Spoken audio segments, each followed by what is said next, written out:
All right. Welcome to the UNM Law and Mental Health series, weekly discussions of practice and science featuring experts in behavioral health and the law. This series is run by the Division of Forensic Behavioral Sciences of UNM's Department of Psychiatry and Behavioral Sciences, in support with the New Mexico Behavioral Health Services Division. I'm Kaisa Marshall, an assistant professor here at UNM. For our talk today, please ask questions in the Q&A box anytime that you feel comfortable, but just know that we will not get to them until the end. We always try our best to get to as many of your questions as possible, but please forgive us if we cannot get to yours. If you are pursuing continuing medical education, the sign-in sheet will be in the chat shortly. If you're pursuing APA continuing education, the link will appear later around the 50-minute mark. Make sure to save your certificate after you've completed the survey because we don't keep copies of those. If you missed our most recent talk in the series, Dr. Caitlin Kavanaugh's discussion of adolescent development and the juvenile justice system is now available on our YouTube channel. The link for that channel will be posted in the chat box. The recording of this week's talk should also be available on our YouTube page later this week, and the PowerPoint slides will be accessible to those who have registered for the series later in the week as well. As a heads up for next week's talk in the series, we have Dr. Jeff Kakaka's talk titled, How Many George Floyds Are There? Bias in Death Investigations and Other Complex Forensic Decisions. But let's get back to this week. I'd like to introduce you to today's speaker, who will be discussing applying research to practice in sexual grooming behaviors. This is Dr. Georgia Winters. Dr. Georgia Winters is a licensed clinical forensic psychologist and associate professor at Farley Dickinson University in New Jersey, where she also serves as director of clinical forensic psychology master's program. She earned her PhD in clinical psychology from John Jay College of Criminal Justice, completed her predoctoral internship at UMass Medical School, and pursued postdoctoral training at the University of Virginia. Dr. Winters leads a research lab focused on prevention of sexual violence, with particular expertise in sexual grooming behaviors. She has authored over 40 peer-reviewed publications and is the author of Sexual Grooming, Integrating Research, Practice, Prevention, and Policy. In addition to her academic work, Dr. Winters consults on criminal, civil, and military cases involving issues related to sexual violence. So, Dr. Winters, on behalf of UNM, we are so excited to have you join our series and thankful for you to be sharing your expertise with us today. I'm going to turn it over to you. Thank you so much, and thank you for the kind introduction. As mentioned, I'm here to share with you all some of the latest research on sexual grooming behaviors and discuss a little bit about how these might apply to practice.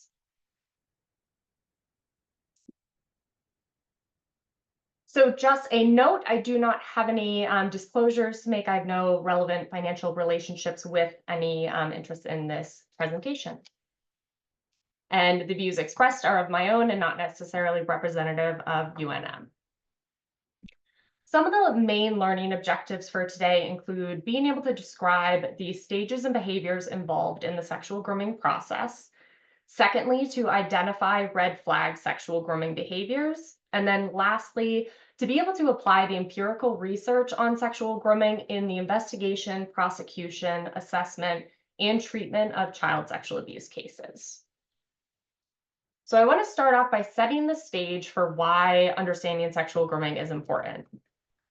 So in the last several decades, we'd had major news stories related to pervasive cases of child sexual abuse. One, including Larry Nassar, who was the team doctor for the US gymnastics team. He ultimately had committed sexual abuse against over 250 women. He had engaged in certain pre-offense behaviors, which included giving the girls candy, giving them lots of compliments, and also manipulating their family. There were several instances where he actually committed sexual abuse with the family in the room. Another high-profile case we've had in the recent decades includes Jerry Sandusky. He had committed sexual abuse against at least 8 male victims during a 10 to 15-year period. He was the assistant football coach for Penn State. Ultimately, both of these men are serving decades-long prison sentences for their sexual abuse. We have also seen numerous cases within the Catholic Church and other youth-serving organizations, including the Boy Scouts of America.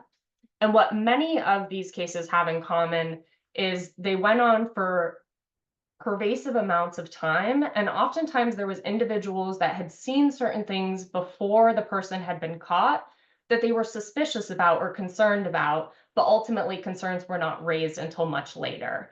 And so these types of cases are why I became interested in researching sexual grooming, on how to better identify these sexual grooming behaviors before the abuse occurs.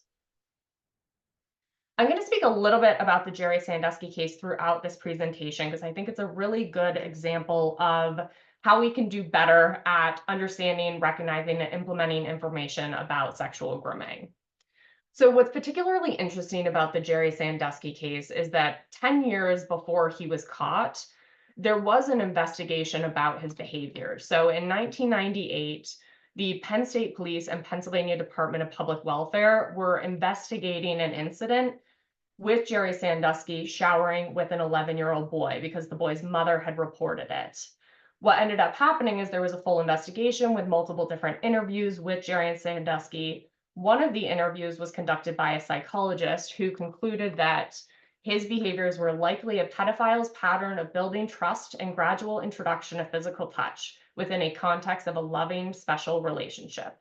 However, there was a caseworker assigned to the case who came out and said, well, no, these are actually gray areas and boundary issues, and there seems to be no incident which could be termed as sexual abuse, nor did there appear to be any sequential pattern of logic and behavior which is usually consistent with adults who have difficulty with sexual abuse of children.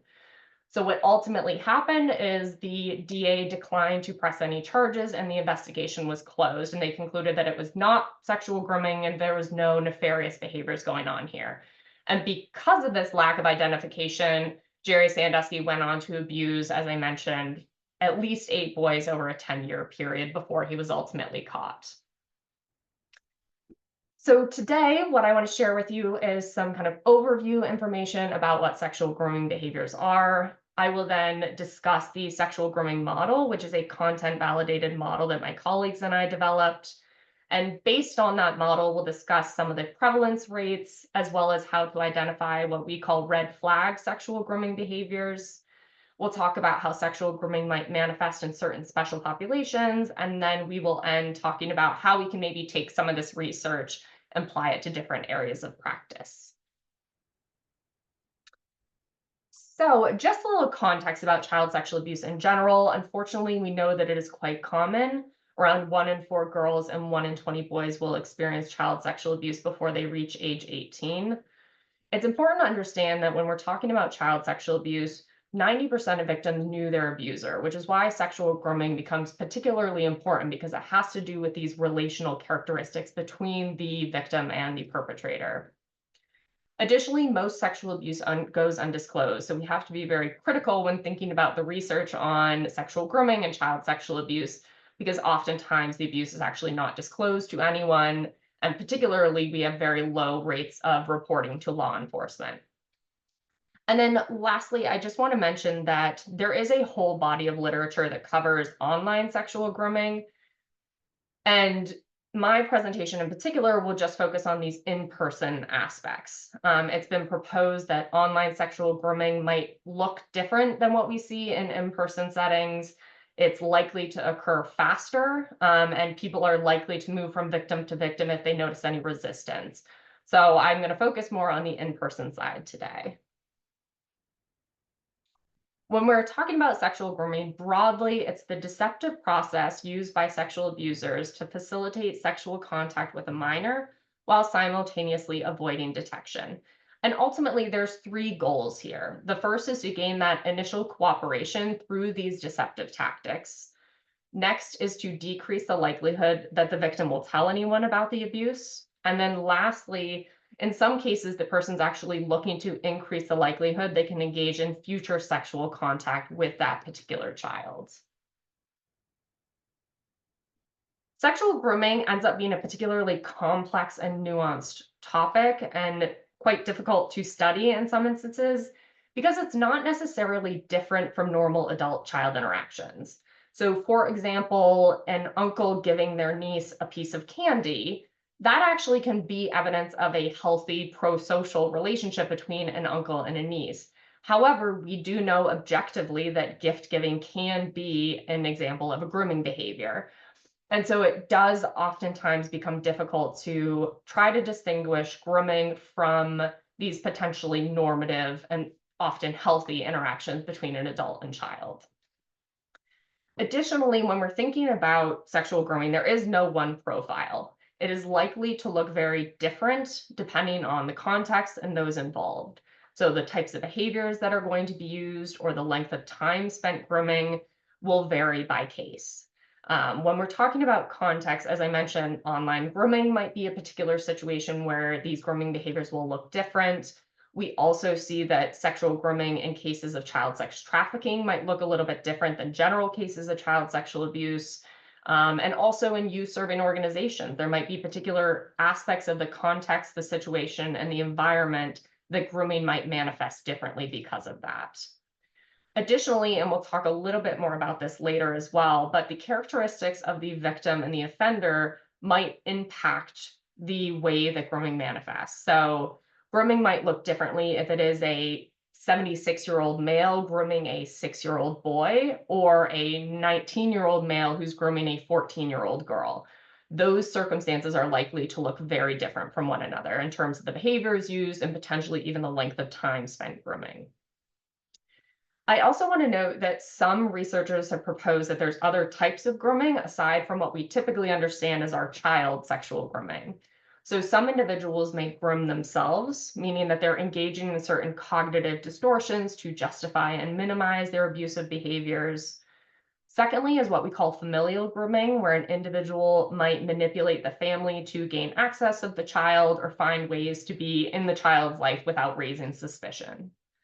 And then lastly, we have community or institutional grooming. So these are the types of cases like Larry Nassar and Jerry Sandusky, where they're not only grooming the child, but they're also grooming the individuals in that community who often describe them as nice guys or pillars of the community.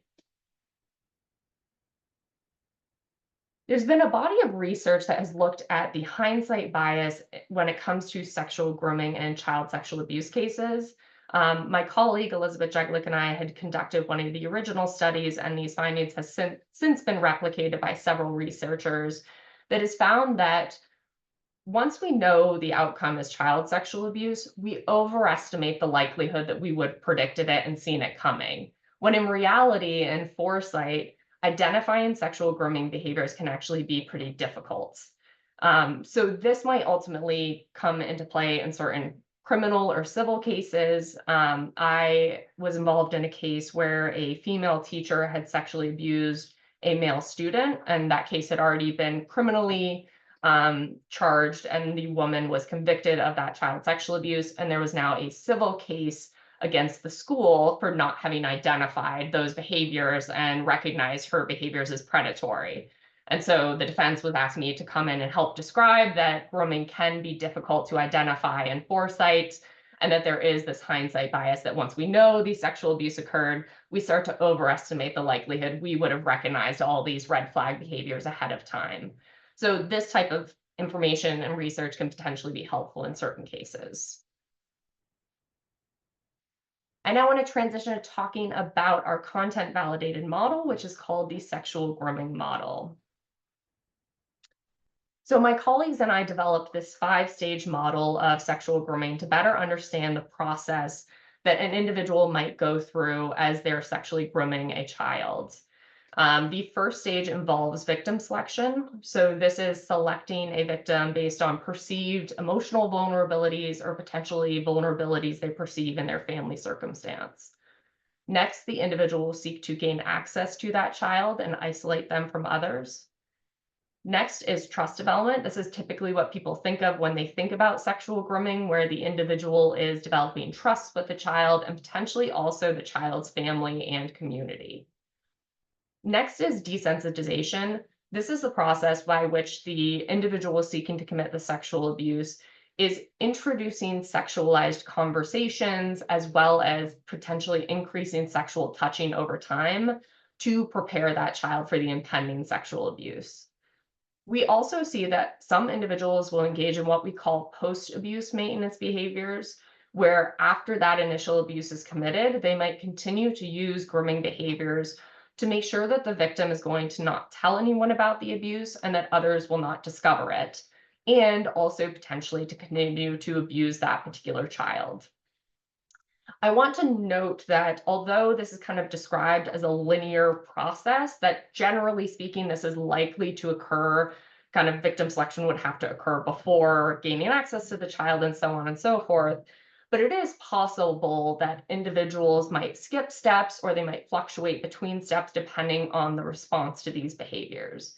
So, for example, if someone is already living with the victim that they are intending to target, they're likely not going to have to use many gaining access and isolation behaviors. So they might even skip those behaviors in that stage. Additionally, if someone is proceeding to using some desensitization behaviors and they notice resistance from the child, it's possible they might then go back and use more trust development before proceeding with any sort of physical conversations or touch. So although we describe it kind of in a linear fashion, it's important to note this isn't necessarily you have to proceed through all of these stages in this exact order. So I want to describe a little bit about the content validation process that allowed us to show that experts in the field have support for this particular model. What we had done is had sought out survey results from any expert in the field who has published in the area of sexual grooming before. And from that, we had 18 experts respond. We asked them to rate the relevance of each of our 5 stages that we had proposed are involved in sexual grooming. And the other thing we did is had them rate the relevance of all of the behaviors that had been described in the literature related to sexual grooming. So we had compiled a list of around 80 behaviors through all of the prior literature on sexual grooming and asked experts, like, do you actually think that these behaviors are relevant to sexual grooming? And from this, the experts had supported those 5 stages. They believed those were indeed relevant to the process of sexual grooming.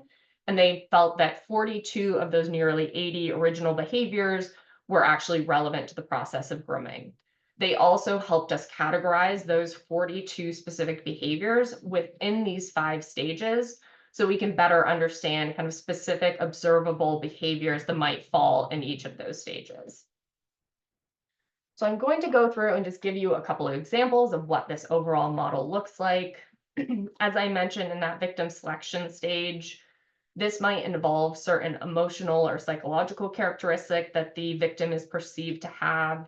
So this might be perceived as being compliant or trusting of adults, lacking confidence or having low self-esteem, or potentially being lonely and isolated.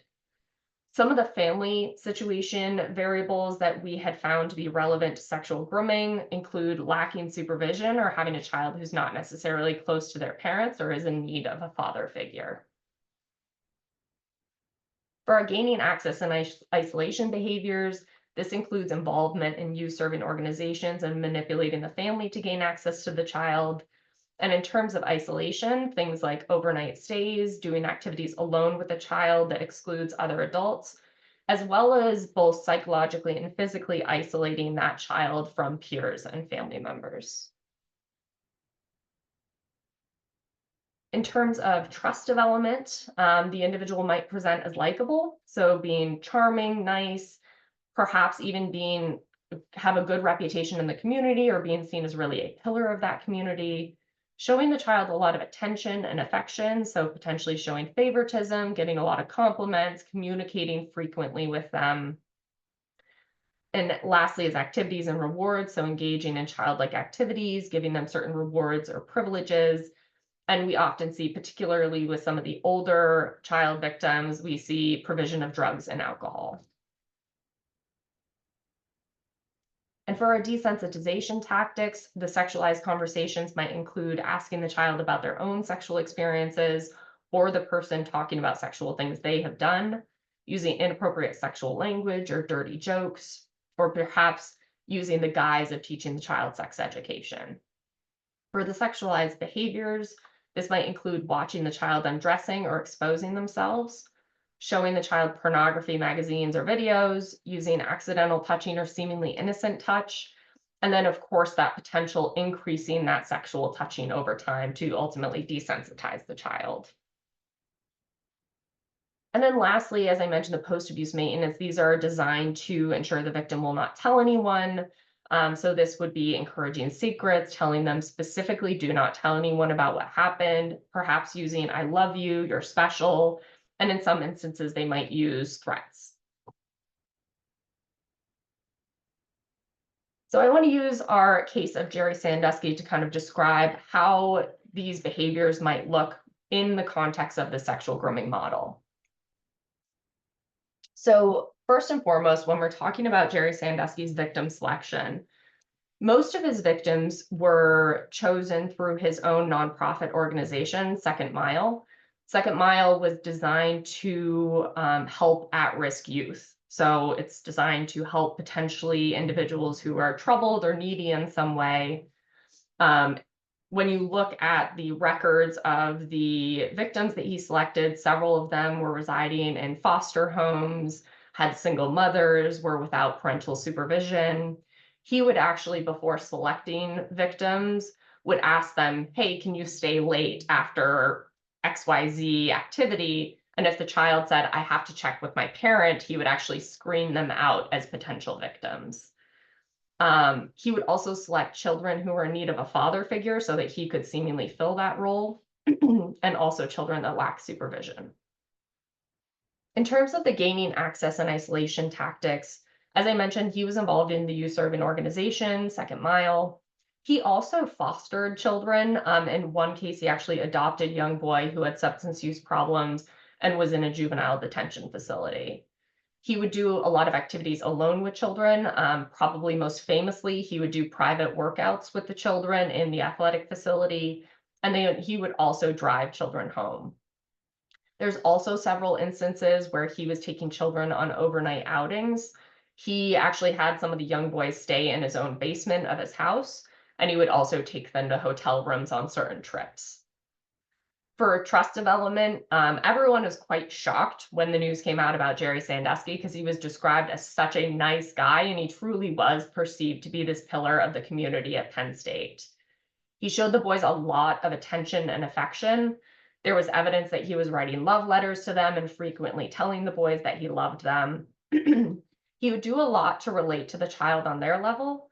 So he would be playing in the pool with them. He would be telling childhood jokes and playing shuffleboard. And he was really described as this goofy, fun-loving guy. And then lastly, gift giving was another one that was quite famous for him. He would take children on trips to games, give them money, or give them certain like video games or toys. And for the desensitization behaviors, he was an individual who would watch children undressing and also undress in front of them, particularly in the guise of the athletic community. So he would go into the locker room and watch the boys undressing, for example. He also used a lot of seemingly innocent touch. So he would kiss the boys atop the head or hug them goodbye. He was also seen horseplaying a lot of times with the children and tickling them. And he was also one that certainly had increased his sexual touching over time. So he had ultimately escalated to what we now know of showering naked with the boys. And then for our post-abuse maintenance behaviors, he had actually threatened to harm the victim or their family if they told anyone, and also continued to use a lot of affection, like telling the boys that he loved them. So now that we have an idea of kind of the behaviors involved in the process, I want to talk about how common these behaviors are. So from our sexual grooming model, we had developed a self-report measure for adult survivors of child sexual abuse. We call it the sexual grooming scale victim version. And so we were able to actually gather prevalence data on all of those 42 sexual grooming behaviors from a sample of over 1,000 adult survivors. And overall, what we see is that on average, these survivors are reporting experiencing about 14 out of the 42 sexual grooming behaviors. However, there was a wide range of the number of behaviors reported by the survivors. Some of them reported no behaviors experienced during the process, and all the way up to 36 out of 42 behaviors being experienced. Additionally, this publication, we also have the particular percentages for each of those 42 behaviors. And some of the behaviors are present in up to 3/4 of the cases of child sexual abuse, whereas some might be less common, including involvement in youth serving organizations or some of those kind of lower endorsed behaviors. But ultimately, we see that sexual grooming is quite common in cases of child sexual abuse. I had mentioned a little bit earlier that sexual grooming might vary depending on the particular individuals involved. So that might involve characteristics of both the victim and the perpetrator. We had recently looked at some data of those kind of over 1,000 adult survivors and looked at how grooming might vary depending on the victim sex, male or female, perpetrator sex, male or female, victim age, whether they were a child, so age 12 or under, or adolescent, 13 to 18, and also perpetrator age, so a juvenile perpetrator below the age of 18 or an adult perpetrator over the age of 18. And here's just kind of some of our main findings related to this study. When we're looking at the sex of the victim, whether they were male or female, we see that there's more victim selection behaviors when the victim is a female. So they are reporting more of these kind of perceived vulnerabilities. When we're talking about the gaining access behaviors, we actually see that male victims reported experiencing more of those gaining access behaviors than the female victims. When we look at the victim age data, children reported experiencing more gaining access behaviors than those who were victimized during their teenage years. This is understandable given that children are likely to have more supervision at the home, and thus the perpetrator is likely to have to use more gaining access behaviors to get access to that child. Some of the interesting findings that we're seeing is that female perpetrators, as compared to males, might use certain behaviors more than males, which includes using more gaining access behaviors and potentially more desensitization behaviors. We hypothesize that female perpetrators are using more gaining access behaviors, perhaps because they're in more caretaking roles and thus they are having more opportunities alone with the child inherently. And then with the desensitization behaviors, when you look at the particular behaviors that female perpetrators are utilizing, we see a high level of endorsement of things like exposing their naked body to the child or watching the child undressing. So some of these kind of non-physical touching, sexualized behaviors are seemingly used more by our female perpetrators as compared to the male perpetrators. And then, as I mentioned, we also looked at the age of the perpetrator, and we're seeing that overall, adults who commit child sexual abuse were utilizing more grooming behaviors compared to juveniles. Although I do think it's important to note that we're still seeing an average of 13.58 grooming behaviors reported when the juvenile was a perpetrator.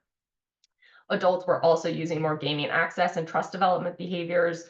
This is relatively intuitive. The adults are likely to need to do more to gain access and the trust of the child versus a peer who might be closer in age to the child. Also, just of note, I don't have the data up here because we don't have enough time, but we do have these findings also broken down by all of the 42 behaviors. So we can see there's certain behaviors, specific behaviors that might be used by certain types of victims or offenders in this data. Okay, so now let's talk about our red flag sexual grooming behaviors. This is kind of one of the learning objectives that I think is particularly important for anyone who kind of is doing any work in the forensic field related to sexual grooming. One of the kind of controversies around sexual grooming is how do we differentiate sexual grooming from normative adult-child interactions? And the fact of the matter is, yes, there are these grooming behaviors that can occur in normative, healthy adult-child interactions. However, the data I'm about to present shows that most of these behaviors are still more likely to occur in a case of child sexual abuse. So what we did in this study is we compared our sexual grooming scale victim version data for those who had experienced child sexual abuse and asked them to report on the 42 behaviors that the perpetrator has used And then we had people who had never experienced child sexual abuse report those same 42 behaviors, but just describing an individual that was close to them. So we either had them describe a family member that was close to them, a non-family member, or some sort of community member like a teacher or a coach. And we had them rate those 42 behaviors on whether they had experienced them with that person who had never committed abuse against them. So that allowed us to compare the prevalence rates of these behaviors for those who experienced child sexual abuse to those who had never experienced child sexual abuse. And overall, when we're looking at those significant differences, we're seeing that 38 out of our 42 behaviors were significantly different between the child sexual abuse group and that non-child sexual abuse group, meaning that even if we are seeing that some behaviors might occur in that non-CSA group, they're in most cases significantly more likely to occur in a case of child sexual abuse. The other statistic that we're able to gather from this data is our odds ratio. So how much more likely is each behavior to occur in a case of child sexual abuse compared to non-abuse? And so that's what these numbers are here. So I just want to give an example when we're looking over at some of these desensitization behaviors. So for example, watching a child undressing, that was 11 times more likely to occur in a case of child sexual abuse than non-abuse. When we're looking at exposing the naked body, that's almost 27 times more likely to occur in a case of child sexual abuse than not. And so we found this data in particular helpful in describing that while these behaviors may be occurring in some interactions that are not abusive, we are seeing them far more likely to be occurring in a case of child sexual abuse. I'll also note this publication is open access, and we also have the data broken down by relationship type. So whether the person's a family member, a non-family member, or a community member. And then additionally, we had kind of made a visual representation of the findings. So it's less data forward to describe what are really our high risk behaviors that we should be particularly concerned if we see, as well as some of our moderate risk and enhanced risks. And those are all based off of those kind of odds ratio categorizations. So our red category there, that high risk, is at least 6.71 times more likely in a case of child sexual abuse. All right, so I want to talk about some special populations. So I've mentioned institutional abuse a couple of times throughout this presentation. And ultimately, the manifestation of sexual grooming in certain institutional settings might look different. We've seen a lot of cases of alleged sexual grooming in schools and abuse in the Catholic Church, Boy Scouts of America, Boys and Girls Club. And so a lot of these cases are ultimately resulting in criminal and civil lawsuits that us as forensic professionals may be involved in. And some of the data that we are seeing is mostly record-based. So these two studies that I'll describe are based on records of abuse within the Catholic Church and records of Boy Scouts of America and eligible volunteers. But the trend that we are typically seeing is within the clergy, individuals are frequently socializing with the family. They might be giving gifts or using other types of enticements. And in about 2/3 of the cases, the clergy was actually increasing touch over time with the child. One of the things that we saw in this set of clergy data was that there weren't many victim selection behaviors or post-abuse maintenance behaviors reported. And we actually saw a similar trend in our Boy Scouts of America data. In this study, some of the kind of main findings were that 60% were doing activities alone with the children, about 1/3 were communicating with the child frequently, and about 25% were watching the child undress. And it's important to note when you look at the actual qualitative examples of what was going on in these cases, it's not related to activities in the Boy Scouts. So for example, watching the child undress was not, them getting changed for going swimming. Rather, it was instances such as strip poker. So these behaviors are occurring kind of outside of the typical volunteer role. And with the Boy Scouts of America, again, we're not seeing a lot of evidence for victim selection or post-abuse maintenance behaviors. And so we've hypothesized that when we have these institutional settings where the perpetrator has that power and authority over the child, They might not have to select a perceived vulnerable victim, and they might not have to engage in post-abuse maintenance behaviors because that authority is present, so the child's not going to tell anyone, right? They're scared to come forward, they're scared to speak out against authority. And so generally speaking, when we're thinking about these institutional abuse cases, we have to be thoughtful about the context in which the abuse is occurring and how that might impact the use of sexual grooming behaviors, as well as that child's response to the abuse. For any of you who do work with child sex trafficking, I wanted to touch upon this topic because the sex trafficking literature tends to be kind of siloed from the child sexual abuse literature.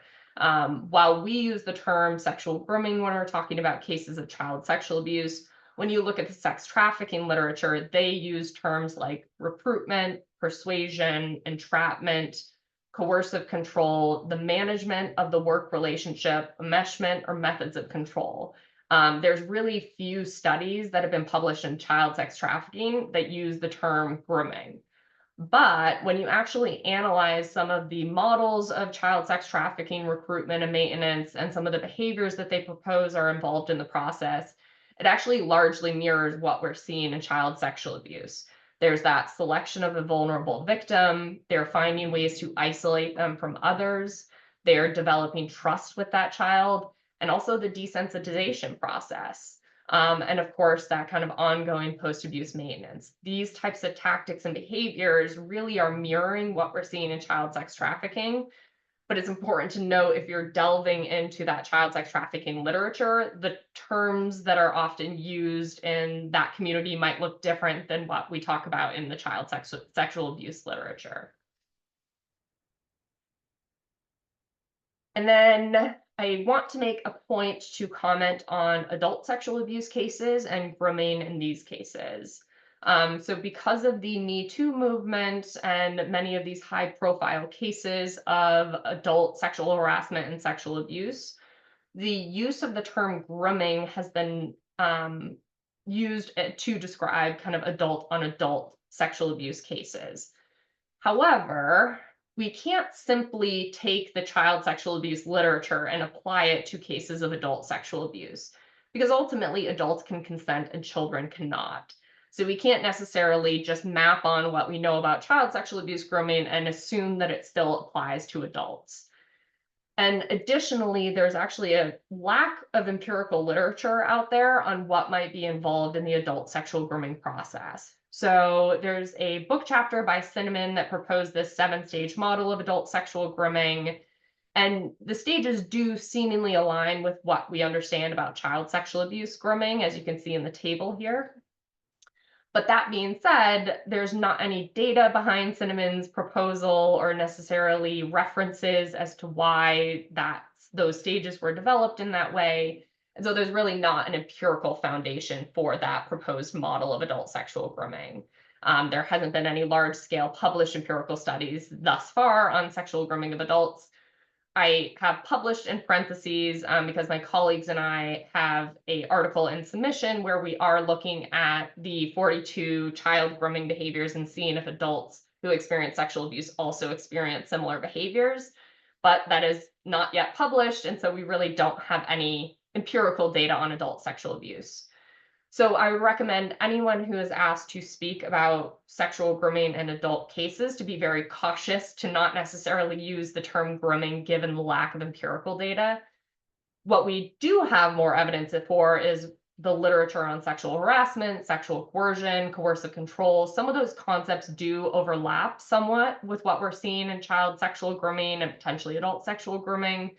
But ultimately just be very thoughtful about commenting on adult sexual grooming, because we really don't have a ton of evidence right now to support that that is a construct that mirrors what we see in child cases. Okay, so I want to transition to talking a little bit about, well, now what do we do with all of this research and how do we utilize it in the type of work that we do? So I just want to make a point, just first and foremost, with prevention. We have some new data that's showing if we educate children and parents about sexual grooming behaviors, that they get better at being able to understand and identify those behaviors. And so it's really, really important that we are utilizing education of children and parents to better be informed of how to notice these behaviors should they come up. Additionally, it's extremely important that those working with children, so teachers, doctors, or anyone working in, say, a youth serving organization, be aware of these specific observable sexual grooming behaviors, and then what to do should you notice any of these behaviors, how to go about reporting them, and the subsequent investigation process. There are many states that are implementing what we call Aaron's Law, which is requiring public schools to implement prevention-oriented child sexual abuse programs. And so these are the types of opportunities that we can be integrating information on sexual grooming into these preventative programs so that children, parents, teachers, those who are really working closely with children can better understand what these behaviors are and how we can better intervene. And next, into our kind of investigation stage, as many of you know, oftentimes with cases of child sexual abuse, it really ends up being the child's word against the perpetrator's word. Given these cases might be occurring over many years, the child might have not disclosed until many months or years later. There tends to be a lack of physical evidence and potentially a lack of other witnesses observing any sort of behaviors. And so we recommend that law enforcement be thinking about the construct of sexual grooming during their investigations, because this can perhaps shed more light and more evidence on any pre-offense or post-offense behaviors that might have been going on. So interviewing the child about any of these interactions with the perpetrator, talking to parents of whether they observed anything or whether they potentially might have had interactions with the perpetrator that allowed the person to get access to the child. Talking to the child's peers or any other witnesses who might have seen those interactions might be getting us more evidence of that overall process that would be involved in that allegation of sexual abuse.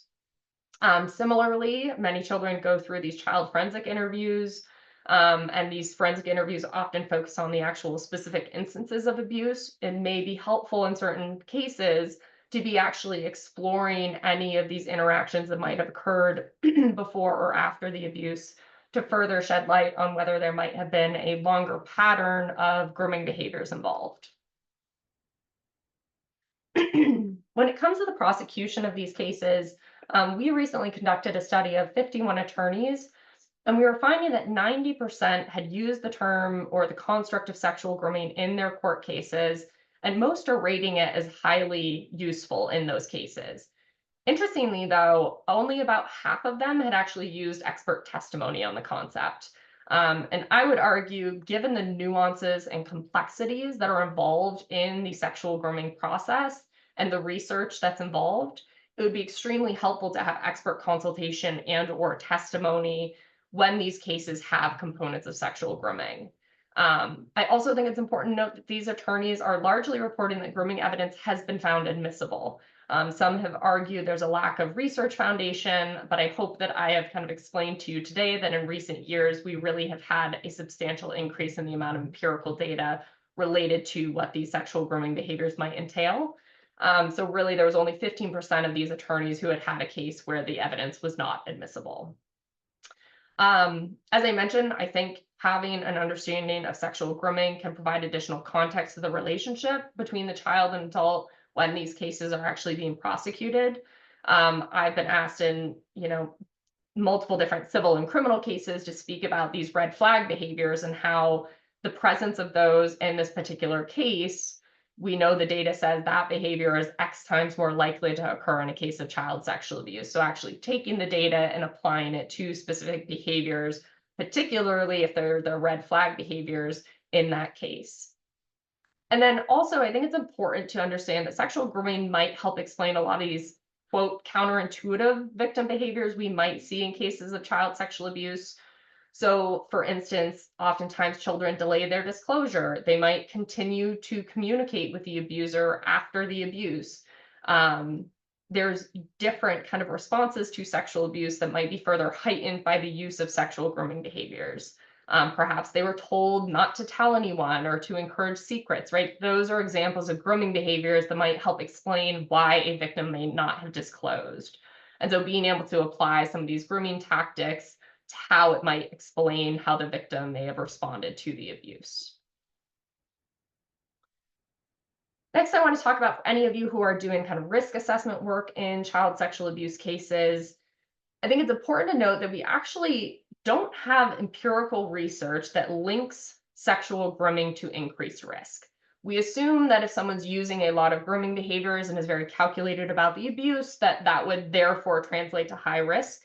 But just be very careful about the way that you are conceptualizing risk in these cases, because we do have a lack of actual empirical data to support that link. You can still potentially gather that information to help formulate the case and understand how that individual got to the point where they were committing these sexually abusive behaviors. But all in all, just be very cautious to not overstate the relationship between grooming and risk. And another point I just want to make is there are some measures related to sexual grooming, either that the offender would complete or that the victim would complete. But these are largely used in the context of research, and so many of them might lack certain aspects of reliability and validity that we want to see before entering into the court system. So just be very cautious about the use of any of these measures and fully understand their psychometric properties before you would actually use that in any sort of forensic evaluation. Oftentimes we might be called to do kind of sentencing evaluations, and I think the understanding of sexual grooming can shed light on some of this. So there was a study by Buttress that found that some of the most important aggravating factors for sentencing in child sexual abuse cases was age and vulnerability of the victim, prolonged negative effects of the victim, and breach of trust.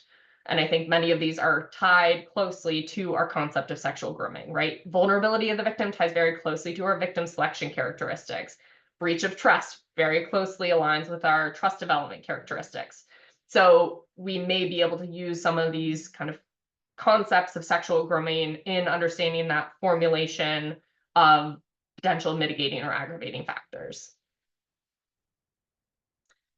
And then for any of you who are doing kind of treatment with those who have perpetrated or experienced child sexual abuse, I think that on the end where the person had committed the sexual abuse, potentially helping them identify any behaviors that might have led to their offending behavior. So were there things that they had particularly sought out about that victim?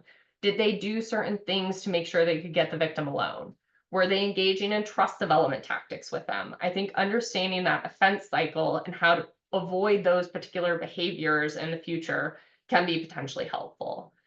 And then when we're talking about treatment for survivors, a lot of survivors experience a lot of shame and guilt and self-blame about the child sexual abuse they experienced. And so making sure that we are educating them on these behaviors are designed to potentially be manipulative and deceptive of the children. And so that might help alleviate some of these negative feelings that they have about that abusive experience. And perhaps also the loved ones. As I mentioned, sexual grooming might also involve the manipulation of the family. And so educating them on some of these concepts, I think, could potentially relieve some of that guilt the victim and the families might experience.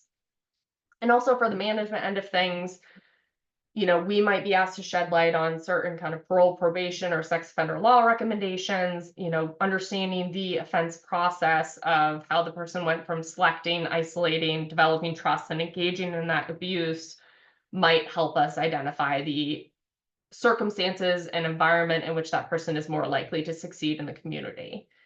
So I think potentially a treatment and management thing can be an important sexual grooming is important consideration with the treatment and management of those who have both committed and experienced sexual abuse.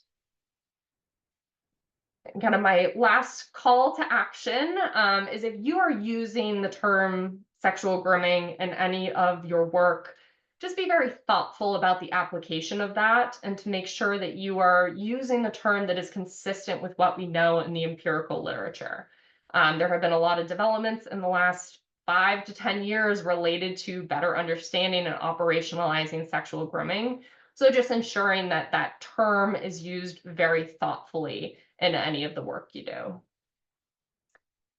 Here is my contact information. If anyone needs any resources or access to the articles that I've referenced today, I'm more than happy to send them along. The red flags paper I mentioned is open access, but of course some of the other papers are going to be behind paywalls, so I'm always happy to send any literature or materials along to anyone.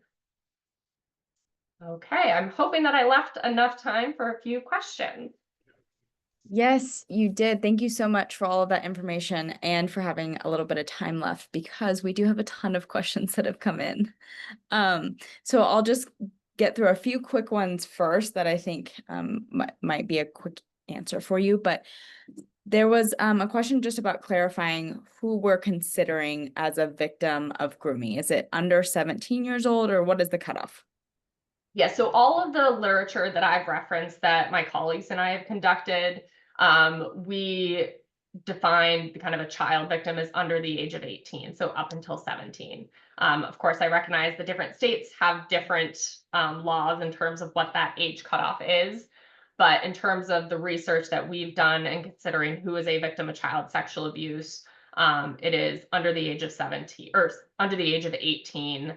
And we do also restrict it to contact offenses.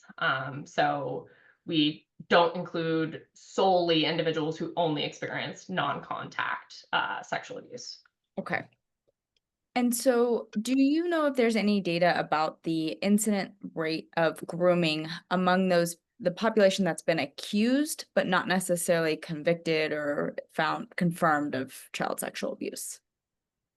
No, it's a very interesting research question. I am not aware of anyone who has looked into that. I will say in that red flags paper, we at least are seeing that there are certain individuals who never experienced abuse who have experienced certain sexual grooming behaviors, objectable behavioral sexual grooming behaviors. But I'm not sure necessarily of just those who were accused, but it wasn't substantiated what the prevalence would be. But it would be a very interesting research question if someone could figure out how to methodologically look at that. Right. Yeah, it seems like there might be a few challenges to that one. And then there was a question about what are some of the similarities with cognitively impaired adults who can't give consent in a similar way that we see with children? So it is an excellent question. I know some colleagues who are starting to look into this concept. To my knowledge, I don't think anyone has actually empirically investigated kind of some individuals with cognitive limitations as it relates to sexual grooming. So unfortunately, my answer is I'm not sure. But hopefully in the next year or so, I do know some individuals who are looking into this. And hopefully we'll have a better understanding of how it might manifest with individuals who might have lower intellectual ability or cognitive limitations. Okay. Yeah, thank you. And so you talked briefly about what are some treatment options. Would you make any different recommendations for those who are providing treatment for youth or juveniles who have committed some kind of inappropriate sexual behavior? Potentially. One of the things that we're seeing, at least on the educational side of things, we've been involved with some trainings of fifth graders as well as children up to 12th grade. And children are really able to understand these concepts and the topics related to sexual grooming, and they're not necessarily scared or offended by learning about these. So I would say the same would go for working with people who may have allegations or have committed inappropriate sexual behavior is, don't necessarily be afraid to shy away from having these conversations about sexual grooming. Of course, you might want to adjust the language to the level of the child's development, but I do think it's still important to have these conversations and discuss sexual grooming at an age appropriate level for that person, and whether there might be any particular behaviors that they might have used, even if they didn't at the time, consciously, knowingly implement those, nonetheless, they did use some of those behaviors potentially. So educating them on how that might have kind of led them to get into the situation in which they were committing inappropriate sexual behavior and how to thus avoid those types of behaviors in the future. Okay, thank you. Somebody was asking if there are any resources that you would recommend about the psychological impacts or effects of sexual grooming on victims throughout their lifespan. Excellent question. I would actually recommend that person email me. We have done some preliminary studies looking at the impact of sexual grooming on outcomes, including depression, anxiety, post-traumatic stress, suicidality, and kind of broadly speaking, some of the findings that we're seeing is some of the victim selection behaviors and post-abuse maintenance behaviors tend to be driving mental health outcomes the most. But I'm more than happy to share more data related to that. We presented some of that at some conferences and have a manuscript and publication related to that. So the person can certainly feel free to reach out and I can share more about that. But it seems like there might be certain stages that might be driving mental health outcomes more than others. Okay. Wow. Thank you for that. There was also a question of that much of what you presented seems to suggest that the behavior is planned. How does this apply to offending that is more impulsive? No, it's an excellent question. And kind of historically, when you look through the literature, it's described as very planful, very conscious, very cognizant. These people are implementing these in a very kind of purposeful way. We actually see this on more of a continuum. That certainly, I think there are individuals like probably Jerry Sandusky would be a good example of likely to be more planful about the use of these behaviors. But we do see cases where it may be the person is engaging in some of this self-grooming where they have cognitive distortions that like, oh, I actually have a romantic interest in this child and it's mutual and consensual. And so I do think there are instances where these behaviors may be used, not necessarily I'm going to give a gift because I'm going to commit sexual abuse against this person, but it's kind of an increasing in magnitude of behaviors over time that ultimately results in sexual abuse. We actually often see this in cases of educator sexual misconduct of, say, a female teacher who is asking the child to stay after, and then they start texting, and then they start texting more sexualized things, and it kind of escalates over time. It may not be that that initial behavior is asking them to stay after and getting them alone was purposely used to commit sexual abuse, but it ultimately is resulting in this escalation of increasingly inappropriate behaviors that results in sexual abuse. So I do think there's likely to be a range of the extent to which these behaviors used are consciously selected and planful in that way.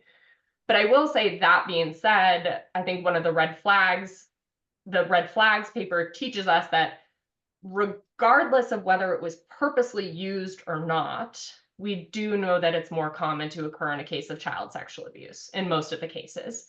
And so I think that's where that data is also helpful, that, you know, the planfulness in a particular incident might not necessarily be as helpful as the presence of the behavior, because that is still an observable behavior that occurred in that case. Sure. Okay. Yeah, I think that's helpful. Thank you.